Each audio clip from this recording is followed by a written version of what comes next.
welcome to Digging Deeper, YEG's Development Chat. I'm Dave Onashenko. And I'm Ranon Soames. And we've got a great guest today, Jarrett Campbell, who's a friend and someone we've known in the industry for many years. So, Jarrett, you started your career in accounting, is that right? Very briefly, but yes, yeah.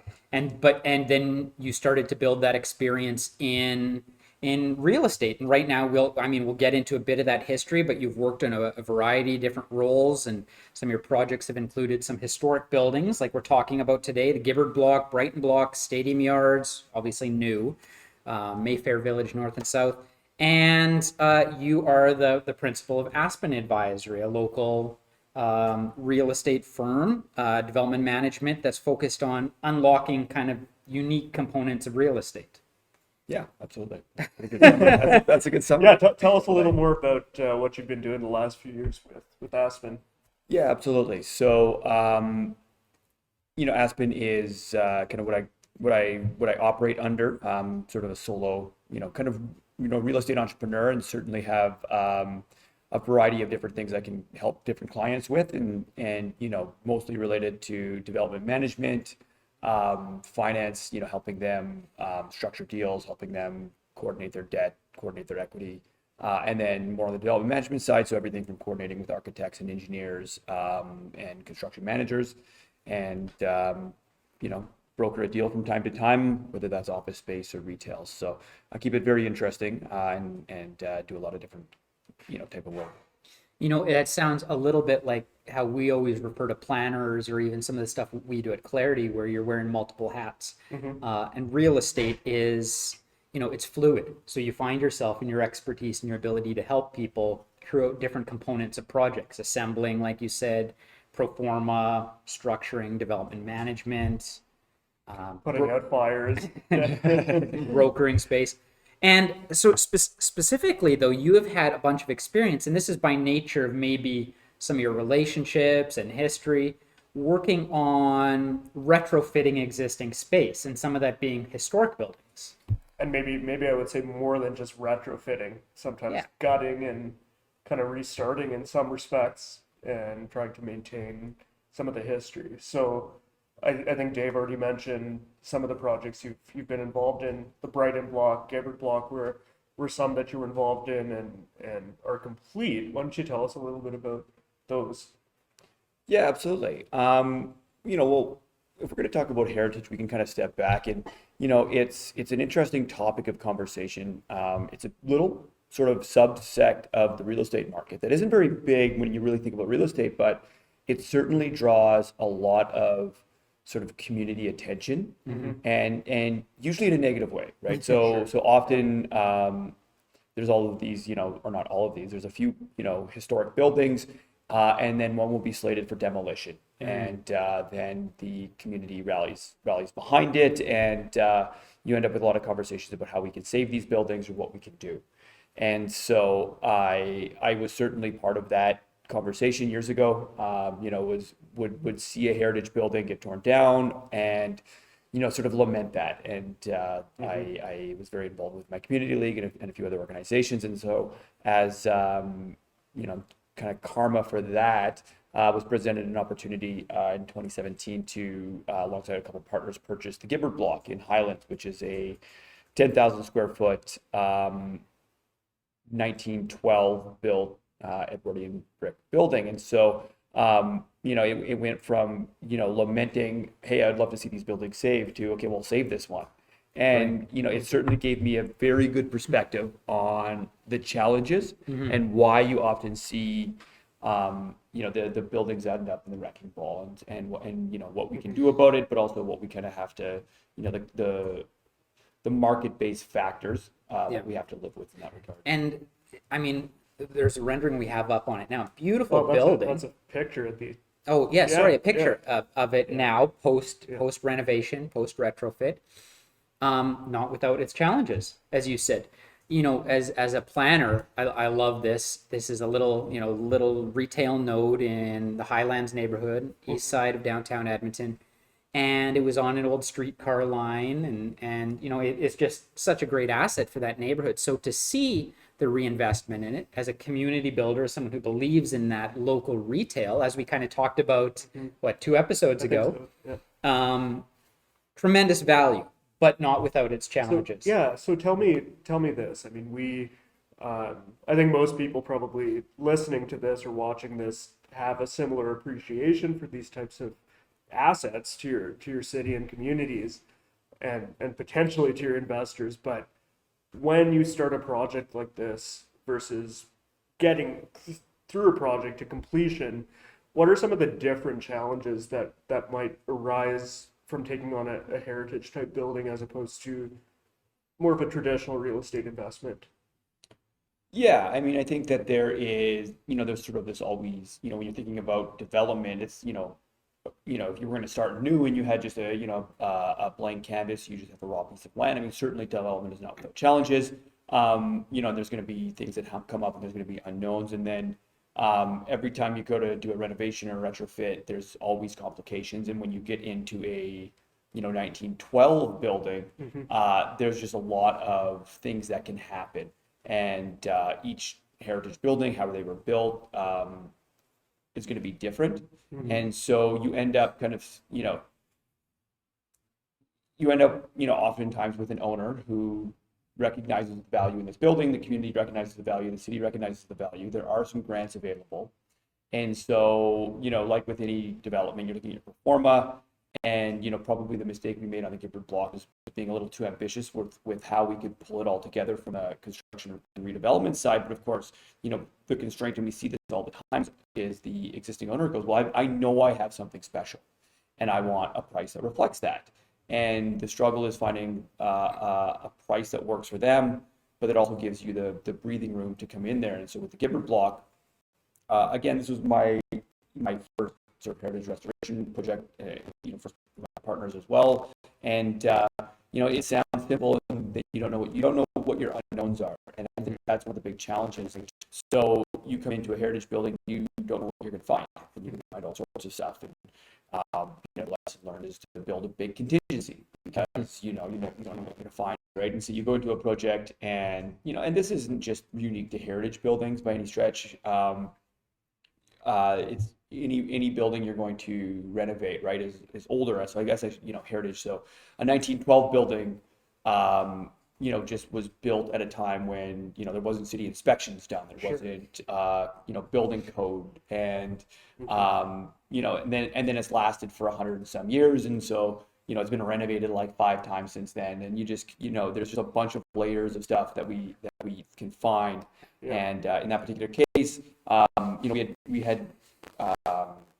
we didn't do destructive testing. The walls were all lath and plaster. We couldn't really, we had our construction guys walk through, we had our architects walk through. Everyone was like, yeah, it seems solid. We actually found the original blueprints from 1912.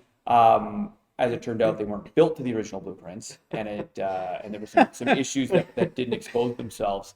Part of it was we found a structural failure, but we didn't notice it because over the years, a particular section of the main floor, every time they needed new flooring, they just added it on top. So there was like 7 layers of flooring, right? So the structural issue that we ended up finding wasn't apparent because you actually had a lot of sort of horizontal strength. You had a fake transfer slab. You basically built a fake transfer slab, moving some of the weight around with the 7 layers of flooring all put together. So you find that every building you go into, you might find something like that. So yeah, interesting. I mean, another one that you were involved in was the Brighton Block down the east end of Aspen Advisory. I think we've got a picture of now. Kind of a different approach to this one, probably. Yeah, so this one was sort of less of a restoration and more of a preservation of the facade. Right. And not just the facade, but sort of the exterior, probably more. So so you can, in the scale of heritage buildings, you can do a restoration, which would be what we had done at the Gibbard Block, which you take the existing building, you try to, in our case, we recreated the original storefront because it had been removed at some point over the years, and everything else we try to keep it somewhat the same.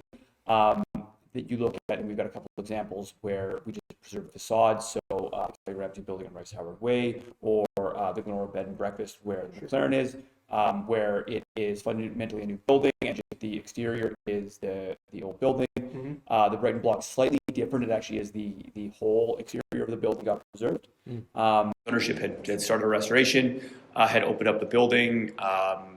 And it was kind of like half exposed, like holes in the roof or no roof even or something, right? Yeah, I think the back there was was missing. holes that had like a tarp on it, but it never really kept the elements out. And so by the time we got involved, the interior had kind of rotted out and pigeons had got in there, and it was really not able to be saved. Right. And so ended up being a relatively complicated beginning of the construction. So what we had to do was sort of secure the exterior walls, and so what we ended up doing was going down into the basement, pouring the slab, building the columns up through the building while it was old and existing, got to the top, secured the walls to the columns, and then we're able to do the demolition, build it up, and then everything was in place and built it up 3 stories above it. It's interesting. We don't see a lot of that in Edmonton. What we have seen is removal of facades, like brick by brick, and then reconstruction.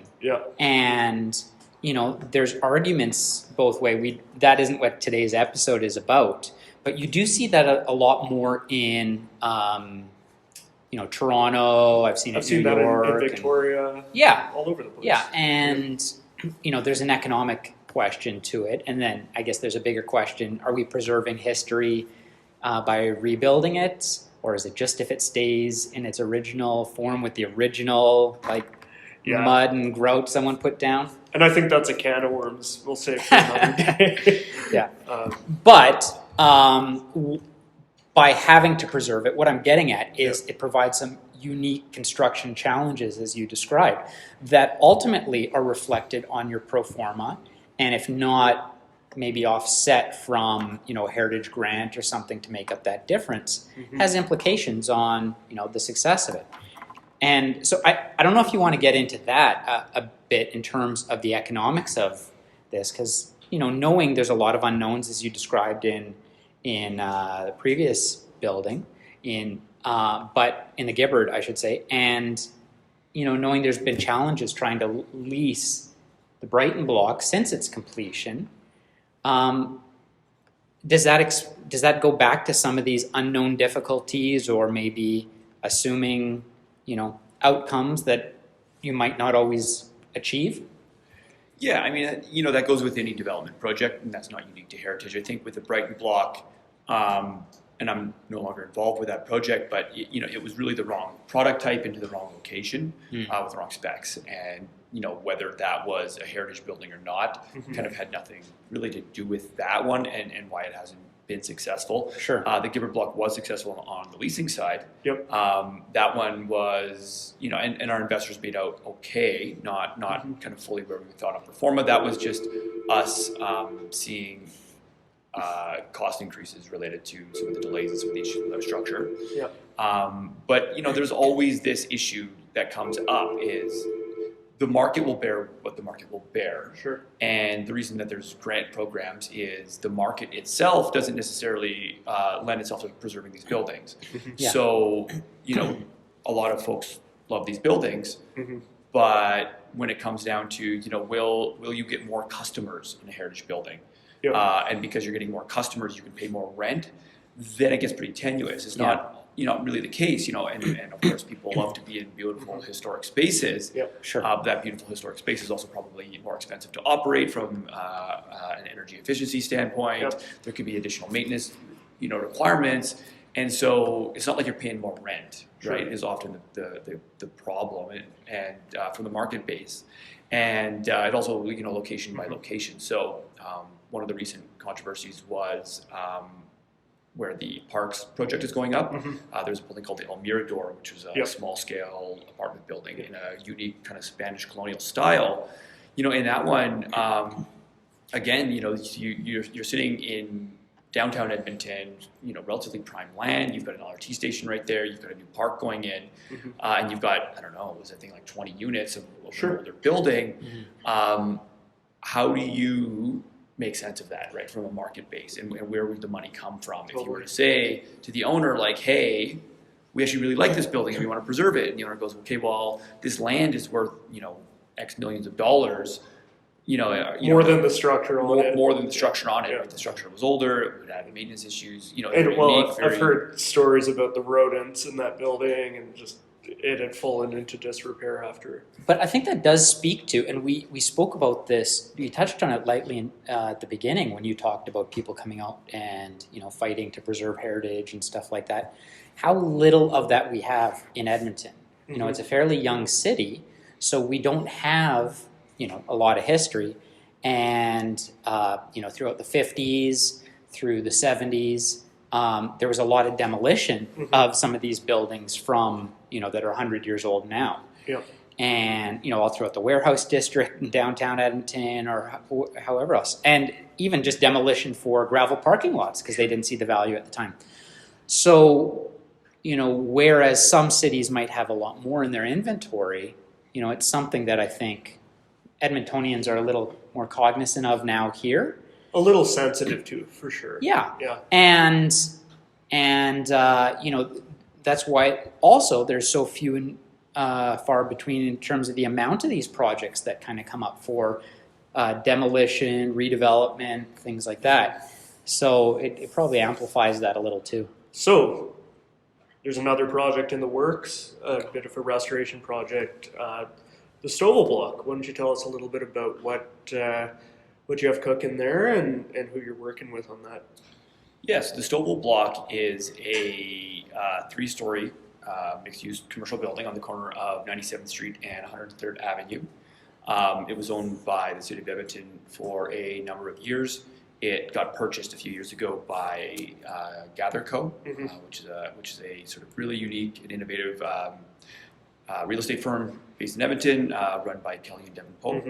And so they are in the process, and I'm working with them on restoring the building. So it got designated as heritage. As part of the purchase agreement, it was going to be restored, and so we're sort of working through the scope and the issues, and we're still early days in that project. Bringing folks through, trying to identify what those issues are and how to best resolve them and construct it. And so Gather Co., the Devin Kelly Pope, had some early success in the Mercer building, and that was kind of their project in terms of the retrofit of that with, obviously Mercer Tavern that occupied it, but there was what's the tech startup Yes. Edmonton was in there and stuff. So great building, great example, and obviously great operators of that space too. So tell us a bit more about this building. Is there some history here? Is there what do you know about the Stovel building, and what is some of that heritage, some of that story, some of those unique characteristics that you intend to highlight and preserve? Yeah, absolutely. So it's like I said, 1912 brick and beam style, and was originally built as a rooming house. There's been a variety of businesses through the main floor, and so it is currently sort of fully leased to Boyle Street, and they're running a transitional housing facility called Sakita Kinawa for women who are in transition, maybe out of homelessness and looking for something a little more stable, or having to leave an abusive relationship. It's a really good facility to have, and Kelly and Devin have been great with supporting them in their efforts there. But the building's seen better days. It's kind of a little bit run down and worn out, but it's got some great characteristics that we're going to preserve. So the big scope of work for us in the preservation side of things is mostly exterior related, which is fortunate. The roof is in good shape and the mechanical systems are in good shape. But the storefronts need to be replaced, and so the storefronts will be replaced with a mix of sort of new and existing materials. The masonry will all be sort of repaired and restored, and the windows will all be sort of renewed and replaced as well. Sure. So, and then the fire escapes as well. So there's a deck off the back that needs to be redone. So, but we had the chance to see that just a few days ago. Jarrett toured a few of us through, including structural engineer, architects. Maybe the structural engineer is a bit of learning from the Gibbard Block side and making sure there's a really strong understanding of the integrity of that building prior to cracking it open again and working on it. But yeah, absolutely. And I think we're probably going to be showing some footage here of some of these features. And when we're talking about kind of that front masonry and things like that, is that something that's supported by heritage funding as well? Yeah, absolutely. Yeah. So, the way it works is the city, if you've got a building that they have deemed meets the historic character that they're looking for, you can apply for municipal heritage designation, and that usually comes with a 50-50 matching grant. Usually is up to $500,000, and then just last year they added a additional incentive that allows a owner of a building that gets designated to freeze their property taxes for 10 years to a value of up to another $500,000. And so just providing some carrots to try to sort of reconcile this. What would the market do left to its own devices, and how do we as a municipality bridge a bit of the gap to what our citizens value, which is some of this build form. Cool. And so I see as one of the targets for restoration, and that some of the money is allocated towards, is a rebuilding of an arched parapet on the roof. Is that correct? Yes. Yeah. You can see it in the rendering there. Yeah, that's very cool. Yeah, here we'll pull it back up again. And so, because that isn't there right now, right? But it did exist previously, and then through this rendering of what the intent is, they'd be rebuilding it. So that's kind of cool.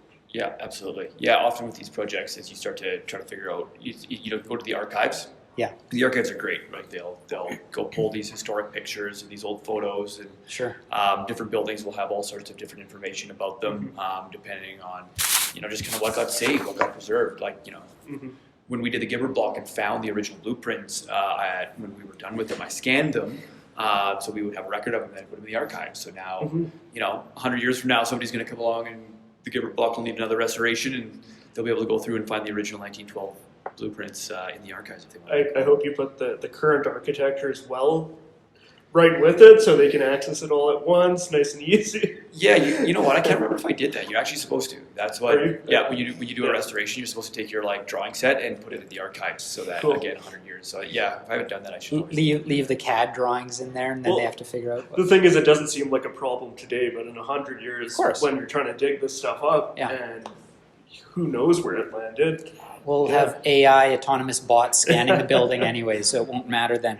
Tell us a little bit about kind of the financial aspect. We did just touch on that, but especially in terms of there's a maintenance incentive. What does that mean in terms of, is that an ongoing funding for maintenance? Are you aware of that? Yeah, absolutely. And same idea, right? A carrot to try to encourage the owners of these sort of municipally designated buildings to properly maintain them. Often the buildings that we see come down are buildings that over the years never got maintained properly. Yeah. And so by the time somebody comes along and says, well, we've got this beautiful building and it's going to get torn down, it's like, well, had we maintained it properly, it would maybe be in good enough shape that we didn't have to get there. And so speaking of buildings that received a lot of funding, this came up recently, and this was a project that you had ties to, not in terms of development, but your role on the Oliver Community League, and that is the Brewery District. And so there was the retrofit of the old actual Molson Brewery, and they received a fairly large sum of money. I don't know if we can, we'll look that up. Yeah. We'll throw that up in post, and we can kind of see what that is. But the city council had to vote on that, and it was an allocation of whatever the entire year's budget or something like that. But it spoke a bit to some of these hurdles with heritage. $500,000 is great, but what if that barely even gets you over the starting line to preserve something that we as a community or council or administration deems valuable in saving? But you say, I need several $1 million just to make this, bring this up to code, and there's no discount on the actual building because it's worth the land itself. It's like the city trying to sell off buildings for $1 because they know there's liability and everything else. Is this a challenge where that funding, might be great for one project, but it's a drop in the bucket for another? Yeah, absolutely. And you know, you can put the rules in place and you can put the incentives in place, but yeah, like in reality, if somebody came along with a building, you know, $500,000, you know, is a lot of money, but it's also not a lot of money in the context of a multi-million-dollar restoration, right? You know, like, hey, I got to like spend $6 million restoring this thing. It's like, yeah, 500,000 is nice, no doubt, but it may not be enough to make my performa work. And you know, the city's been pretty good about that type of flexibility. You know, you saw, like you mentioned, you know, with the Brighton Block. So the way the heritage funding works is supposed to be one time as well, right? So you know, you designate it, you restore it, you get some money. Well, in the case of the Brighton Block, previous two owners before that, I think had access to money. They had designated it. They had access to money, and so, you know, again, you know, maybe we need to get more sticks instead of carrots, but the building wasn't maintained properly. And so, you know, what do, right? Like, you know, so you come in there, you know, the City Heritage Department's been great about trying to, you know, look, you know, say, hey, you know what, yeah, technically you're only supposed to get the money once, but like at the end of the day, this is, you know, the Edward Brown Block, beautiful building, a lot of character, a lot of history in Edmonton, and you guys can tap into a little bit more money to help you guys preserve that building as well. So Very cool. Very neat. Yeah, well, that's awesome, Jarrett. You know what? I think we could keep talking about this. We're going to have you on again when you have that next project you're tackling or unpackaging for a client.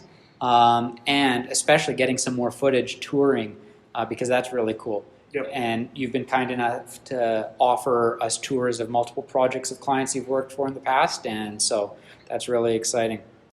So thanks again for joining us. Thanks, Jarrett. yeah, thanks for having me, guys. Yeah. Yep. Hey, and thanks again for joining us on Digging Deeper. We recommend you guys both subscribe to this, and if you are looking to sponsor, you know, we had some great donuts the other day. Destination Donuts, just putting that plug in there again. Coffee, local drinks, local purveyors of any goods. We'd be happy to showcase you guys here because we believe in local businesses. Thanks again. Leave some comments. You got questions or ideas to post. We love to interact with them, and we'll see you soon.